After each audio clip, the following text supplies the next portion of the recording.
اللہم صل علی۔ وہ ایک دفعہ رسول اللہ صلی اللہ علیہ وسلم کا تذکرہ کرتے ہوئے کہنے لگے کہ رسول اللہ صلی اللہ علیہ وسلم اپنے اونٹ پر بیٹھے ہوئے تھے اور ایک شخص نے اس کی نکیل تام رکھی تھی۔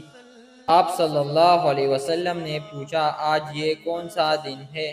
ہم خاموش رہے حتیٰ کہ ہم سمجھے کہ آج کے دن کا آپ کوئی دوسرا نام اس کے نام کے علاوہ تجویز فرمائیں گے۔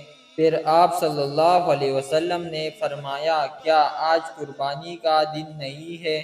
ہم نے عرض کیا، بے شک۔ اس کے بعد آپ صلی اللہ علیہ وسلم نے فرمایا، یہ کون سا مہینہ ہے؟ ہم اس پر بھی خاموش رہے اور یہ ہی سمجھے کہ اس مہینے کا بھی آپ صلی اللہ علیہ وسلم اس کے نام کے علاوہ کوئی دوسرا نام تجویز فرمائیں گے۔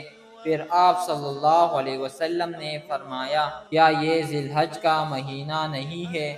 ہم نے عرض کیا، بے شک۔ آپ صلی اللہ علیہ وسلم نے فرمایا، تو یقیناً تمہاری جانیں اور تمہارے مال اور تمہاری آبرو تمہارے درمیان اسی طرح حرام ہے جس طرح آج کے دن کی حرمت تمہارے اس مہینے اور اس شہر میں ہے۔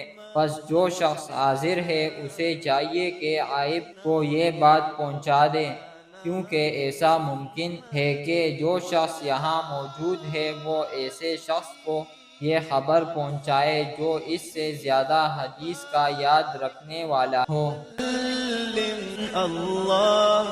صحیح بخاری حدیث نمبر 67۔ سیدنا و مولانا محمد وعلی